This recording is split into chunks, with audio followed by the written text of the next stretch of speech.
असतो मा सद्गमय।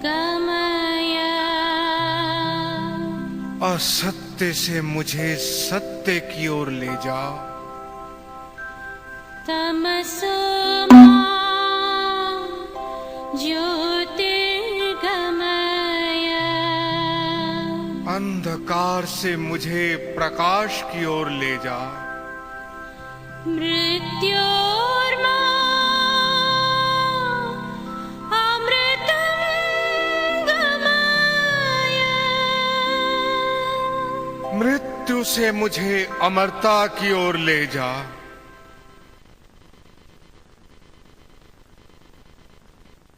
नमस्कार, सभी दर्शकों का हमारे कार्यक्रम ज्योतिष और मोक्ष में स्वागत है। दर्शकों, आज हमारे बीच हैं भविष्यवक्ता और हस्तरेखा विशेषज्ञ श्री भरत उपमन्यु। श्री भरत उपमन्यु का जन्म राजस्थान के राजगढ़ शहर में एक स्वतंत्रता सेनानी के परिवार में हुआ। 9 वर्ष की आयु से ही इनका रुझान ज्योतिष, हस्तरेखा, अंक विद्या, मुखाकृति विज्ञान, वास्तु और आध्यात्म की ओर हो गया था। इन्होंने 17 वर्ष की आयु में ज्योतिष को अपना कार्यक्षेत्र चुना। अपने 27 वर्ष के गौरवशाली कार्यकाल में इन्होंने लाखों लोगों का ज्योतिष एवं आध्यात्म के माध्यम से मार्गदर्शन किया, जिनमें प्रमुख राजनेता, उद्योगपति और फिल्म स्टार सम्मिलित हैं। श्री भरत उपमन्यु का मानना है कि ज्योतिष वेद का नेत्र है और यह एक सनातन सत्य है। ज्योतिष ब्रह्मांड की सबसे प्रामाणिक विद्या है और 100% गणना पर आधारित है, इसलिए असत्य नहीं हो सकती।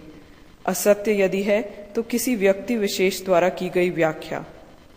इनका यह भी मानना है कि सभी दैहिक, दैविक और भौतिक समस्याओं का समाधान मणि, मंत्र और औषधि हैं।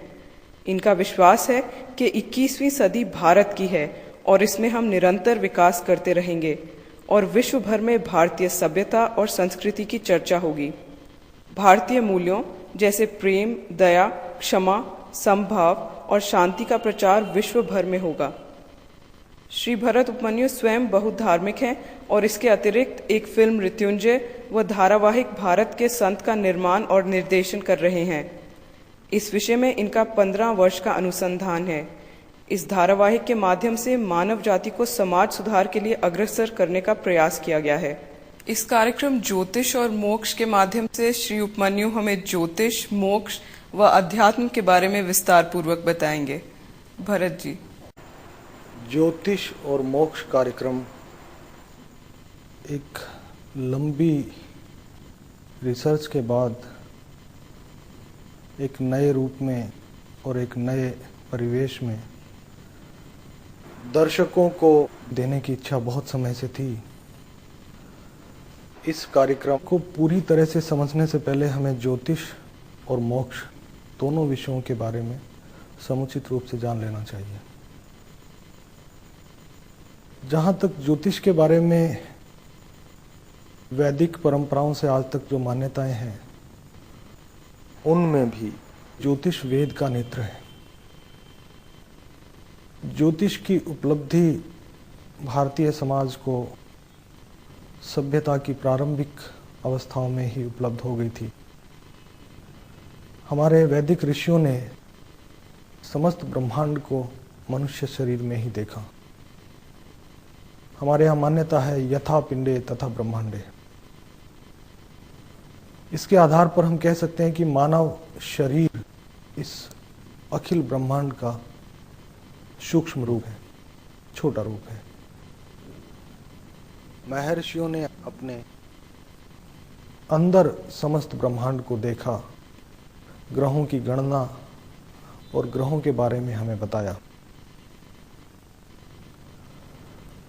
समस्त वेद, उपनिषद एवं गीता का सार यही है कि मनुष्य जीवन ईश्वर की अनुपम भेंट है और ये बड़ा दुर्लभ है।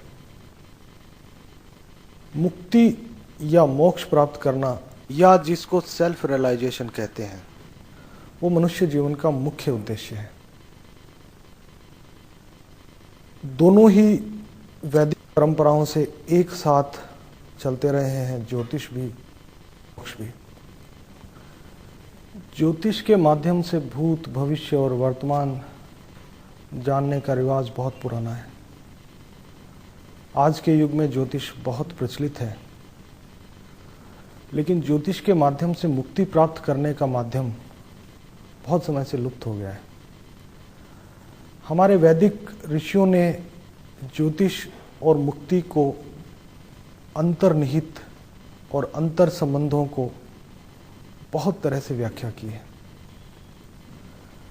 प्रत्येक ग्रह अपना एक अलग प्रभाव रखता है और मुक्ति प्राप्त करने के जितने भी वैदिक और आज के साधन हैं, ज्ञान यज्ञ, भक्ति यज्ञ, ध्यान यज्ञ, जिनको आप ध्यान योग, भक्ति योग, कर्म योग कह सकते हैं, उसमें आज के युग में भक्ति मार्ग ही सर्वश्रेष्ठ है। और भक्ति के 9 रूप आज के युग से और पौराणिक युग में और आने वाले युग में भी हमेशा प्रचलित रहेंगे। मूलतः ग्रह भी 9 है, भक्ति के मार्ग भी 9 है और इन्हीं 9 ग्रहों के माध्यम से सारा सृष्टि चक्र और मनुष्य जाति प्रभावित होती रही है। भक्ति के इन 9 मार्गों में से प्रत्येक ग्रह से प्रभावित व्यक्ति अपने ग्रहाधिपति भक्ति मार्ग से अगर किसी भी भक्ति का अपने जीवन में प्रवेश प्राप्त कर सकता है या कर ले, तो उसे निश्चित रूप से मुक्ति प्राप्त हो सकती है। और इस युग में मुक्ति प्राप्त करना किसी भी युग से ज़्यादा आसान है, क्योंकि कलयुग में अच्छे कर्मों का तुरंत और व्यापक फल मिलता है। ज्योतिष और मोक्ष का अंतर संबंध उतना ही है जितना मनुष्य और जीवन का। जैसा कि अभी कहा, मानव जीवन अत्यंत दुर्लभ और ईश्वर प्रदत्त सबसे बड़ा उपहार है। ज्योतिष के ज्ञान से हमें प्रकाश मिल सकता है और उस प्रकाश से भक्ति मार्ग द्वारा हम मुक्ति को प्राप्त कर सकते हैं। यही हमारा मूल उद्देश्य है। आज हमें भरत जी ने ज्योतिष और मोक्ष के बारे में बताया। अगले अंकों में इस विषय पर चर्चा जारी रहेगी। नमस्कार।